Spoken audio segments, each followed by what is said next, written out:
E aí, pessoal, vamos retomar? Parte 2, hein? Redes 2, vamos continuar na nossa camada de enlace. Então vamos ver alguns algoritmos de detecção de erros e correção aplicados na camada de enlace e alguns algoritmos de acesso ao meio. Primeiro, vamos entender como é que funciona a detecção de erro. Na camada de enlace, vamos ter dados das outras camadas, um número de sequência, vamos ter o endereçamento do enlace e vamos ter outros campos para determinar, por exemplo, o início e o fim do quadro. E vamos acrescentar agora uns bits de detecção e correção de erros. Para quê? Quando um receptor receber os dados transmitidos, eu realizo um algoritmo e verifico se há algum erro e, se possível, haver a correção daquele erro. Vamos lá, primeiro ponto. Vamos poder detectar e corrigir erros através da verificação da paridade. Um tipo comum de verificação de paridade é o uso da paridade par, é o mais comum. A paridade ímpar não é tão utilizada. O que é a paridade? Na realidade, vai pegar todas as informações, todos os dados que são transmitidos, juntamente com um bit a mais, e se somar todos os bits uns, a paridade tem que dar um número par. Caso dê um número ímpar, se eu adotar a paridade par, vai estar a informação com erro, ok? Mesma coisa acontece com a paridade ímpar. Se eu uso paridade ímpar e der uma paridade par, a soma dos uns der um número par, então tem um erro na informação.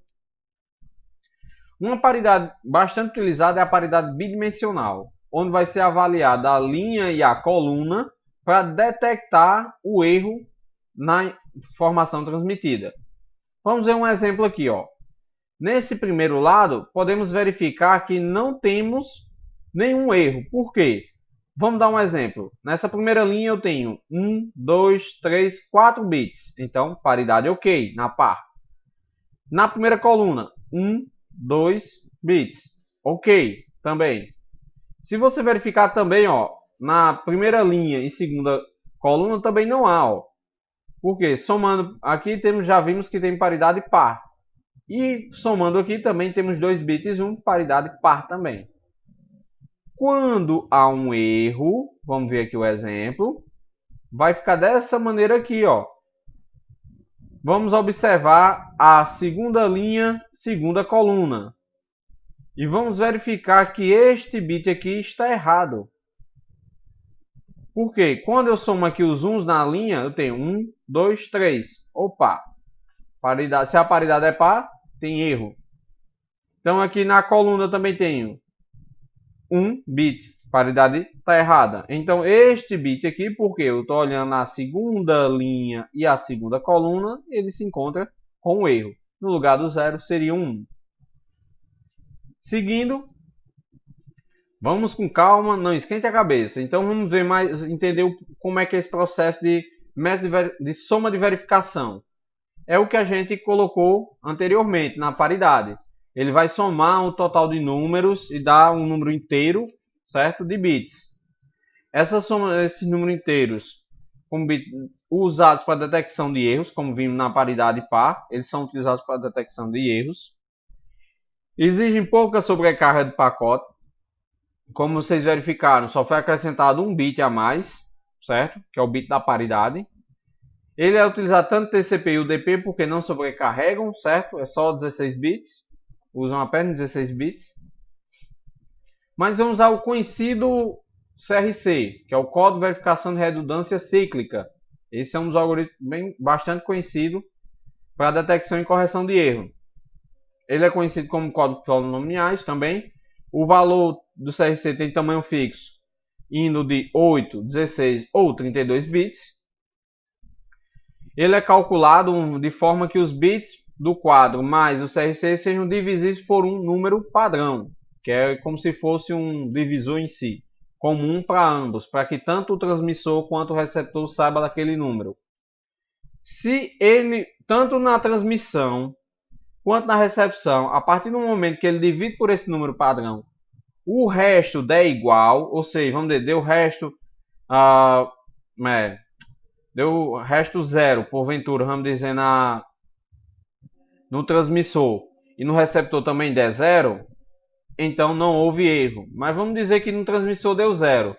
E o receptor, ao receber essa informação e fazer a divisão pelo mesmo número e der um 1 porventura, aí já viu que teve um erro. Porque lá deu 0 e aqui deu 1.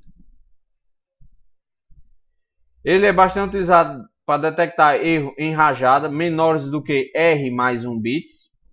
Se forem maiores do que R mais 1 bits, ele pode achar também, mas aí a probabilidade dele encontrar é bem menor, certo? Ele é bastante utilizado também em erros, onde o número de erros é ímpar, então depende da quantidade. Se o número de erros é ímpar, independente da quantidade, ele consegue detectar. Como é que é feito o processo? Como é que é esse processo do CRC? Notemos aqui que temos D como os bits de dados a enviar, R com R bits de dados deve ser gerado para ser anexado a D, perdão. A mensagem é formada por D mais R, aqui. Você pode notar, o nosso D está aqui, e o nosso R, que é os bits do CRC. O G é padrão de bits denominado gerador. Esse aqui é o que ele vai utilizar para poder fazer a divisão. E temos um detalhe, que nele o bit mais significativo do gerador ele tem que ser 1. Então, à esquerda, o bit mais significativo dele tem que ser 1. Base para cálculo do CRC ele é bem simples. O resto você vai pegar os dados vezes 2 elevado a R, certo? Dividido pelo gerador. Esse R aqui, como podemos ver, é o deslocamento de casas à esquerda. Então, vamos dar um exemplo aqui. Eu tenho um D para transmitir, que meu D é 100111, e o nosso R, nossos bits de deslocamento é de 3. Ou seja, assim que eu fizer a multiplicação, se a gente verificar aqui, deu 6 bits aqui, eu vou deslocar à esquerda 3 vezes. Então, deslocar à esquerda quer dizer que eu vou acrescentar 3 zeros à direita deste número para deslocar o número à esquerda. Como é que funciona o algoritmo? Bem simples. No transmissor, ele seleciona o maior coeficiente do gerador e multiplica os dados, divide os bits resultantes pelo código gerador. Ao final da divisão, coleta o bit de controle de erros, que será o resto da divisão, e adiciona aos dados. E assim ele transmite a informação. O receptor recebe os dados transmitidos e coleta o código gerador, que é aquele que ele vai fazer a divisão. Divide os dados pelo código gerador. Se ocorrer o resultado bater, informação ok. Se não bater, houve algum erro, ele pode tentar corrigir, ou se não, ele pode ir lá e pedir retransmissão dos dados enviados. Como os tipos de enlace, nós temos dois tipos mais comuns: ponto a ponto, ligação direta, e o broadcast, onde todos comunicam entre si. Nosso protocolo de acesso ao meio, temos 3: os protocolos de divisão de canal, de acesso aleatório e o de revezamento. O de acesso múltiplo, certo? Vamos entender como é que funciona. Quando apenas um nó tem dados para enviar, esse nó tem uma vazão de R, ou seja, tem todo o canal para transmitir. Se é só ele, então tem todo. Se porventura existe mais de um dispositivo querendo transmitir, ele divide o canal pela quantidade de dispositivos que quer transmitir. Vamos dizer que ele tem toda essa largura de canal para transmitir e existe 10 dispositivos querendo transmitir. Ele divide por 10. Esse protocolo é descentralizado porque não tem nenhum dispositivo mestre ou padrão que chegue e diga: é A que transmite agora, é B que transmite depois, é C que transmite depois de B. Não existe, é descentralizado. Todo mundo manda informação ao mesmo tempo. Ele é simples e barato de ser implementado. Vamos ao protocolo de divisão de canal. onde primeiro vamos ver o TDM, que é a multiplexação por divisão de tempo. Ele divide o tempo em quadros temporais e depois divide o quadro temporal em N compartimentos. Cada compartimento é atribuído a um nó que quer transmitir. Ou seja, vamos aqui o que eu tenho aqui de exemplo, eu tenho 4 dispositivos. Eu vou dividir o tempo por 4. E cada dispositivo manda no seu tempo. Então, por exemplo, como tem aí, o dispositivo 1 só manda no seu tempo, o dispositivo 2 só manda no seu, o 3 no seu e o 4 no seu. Então, ninguém vai transmitir ao mesmo tempo. Ou seja, a informação é dividida através do tempo. Qual a desvantagem? O nó fica limitado a uma velocidade de R dividido por N. Ou seja, o canal, a largura do canal dividido pelo total de dispositivos. Mesmo estando sozinho transmitindo. Vamos dizer que porventura tem 10 para transmitir. Ele vai dividir, certo? Por 10. Porém, vamos dizer que em um certo momento só um quer transmitir. Mas infelizmente ele fica reservado só aquele tempo dele. Não tem outra maneira. Ele fica lá esperando, apesar de estar o canal todinho desocupado. O nó deve sempre esperar pela sua vez, independente se os outros vão enviar ou não. Qual o problema nisso? Imaginemos, o 1 transmitiu nesse momento, o 2 transmitiu, o 3 transmitiu, o 4 transmitiu. O 1 continua transmitindo, mas o 2 não quer mais, o 3 não quer mais, o 4 não quer mais. Ele vai esperar, apesar de ninguém vai transmitir mais, mas vai ter que esperar até chegar a sua vez. Esse é um outro gargalo que temos. Vamos o FDM, que é a multiplexação por divisão de frequência.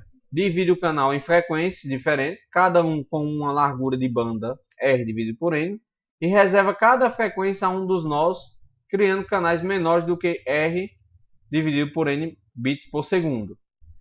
Normalmente vamos entender, vamos dizer que eu tivesse o espaço, todo esse espaço, eu divido também novamente para cada dispositivo, só que aí é por frequência. Ondas de rádio, por exemplo, por frequência.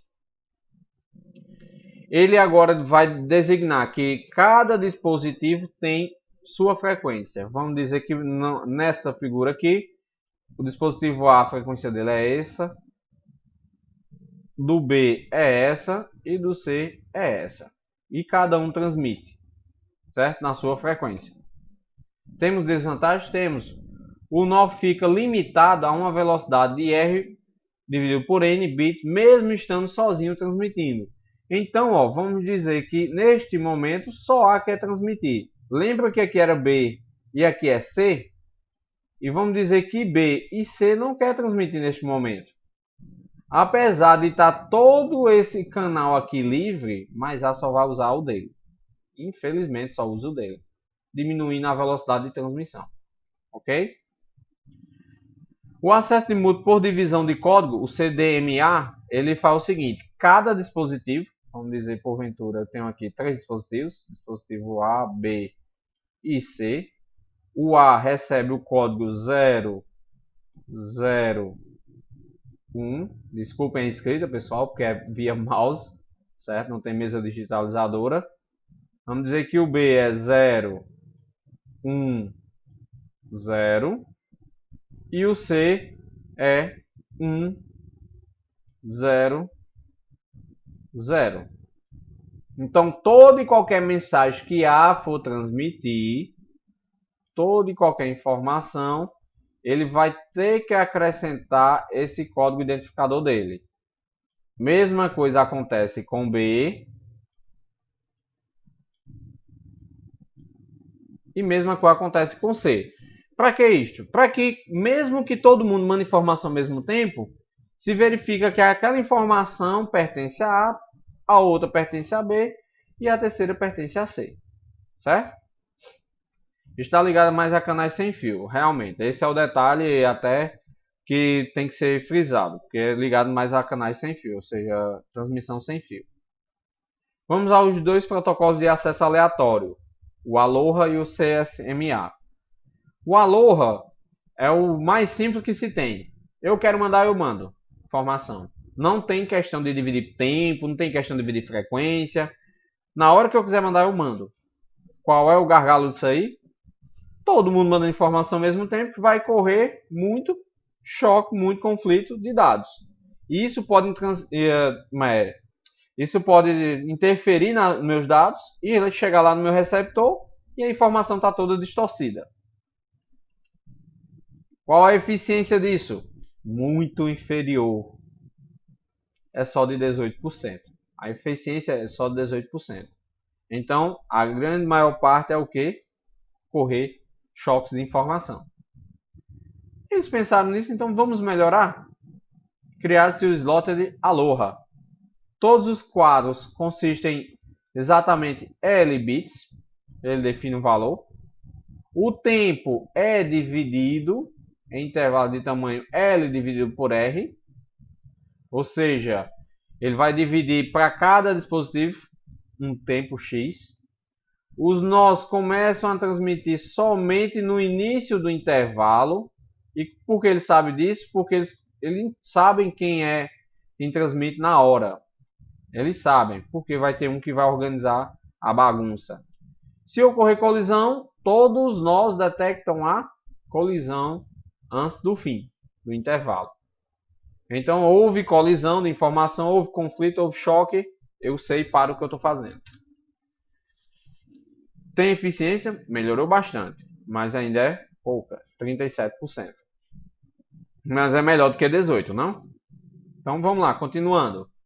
Vamos ao CSMA, que é o acesso mútuo com detecção de portadora. O que é portadora? É detectar o canal, o meio onde se está transmitindo.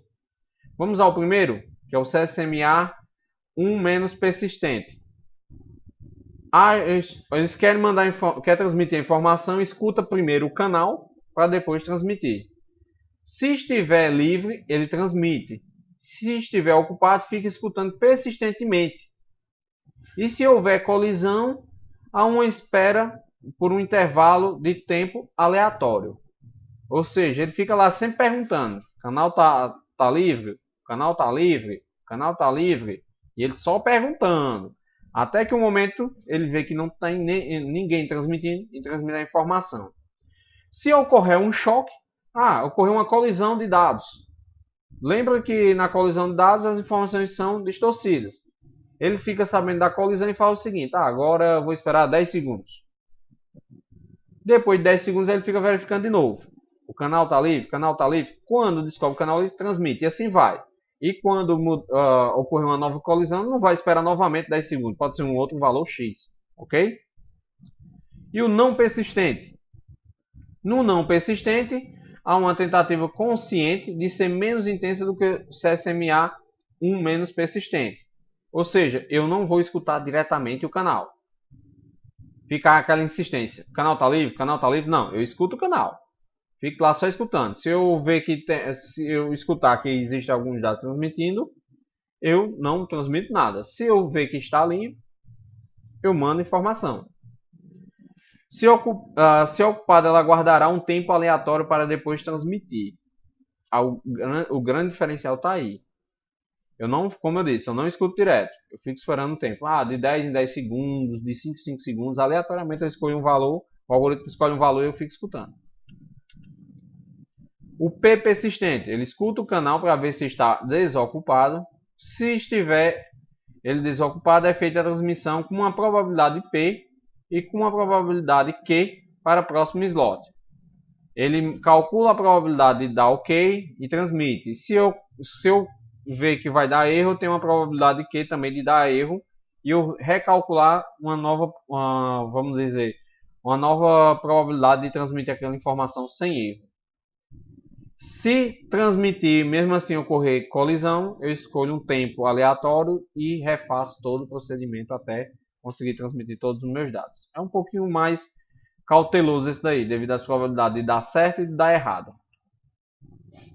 O CSMA-CD, com detecção de colisão, ele escuta o canal, se estiver livre, transmite. O canal ocupado aguarda um tempo aleatório. Se ocorrer uma colisão, a transmissão é parada imediatamente e espera um tempo aleatório para transmitir. Só que aí eu detecto essa colisão. Eu fico detectando essas colisões. Vamos aos protocolos de revezamento. Só são dois. O protocolo de seleção e o protocolo de permissão. O protocolo de seleção, eu vou ter sempre alguém que é o chefão do ambiente. Eu mando.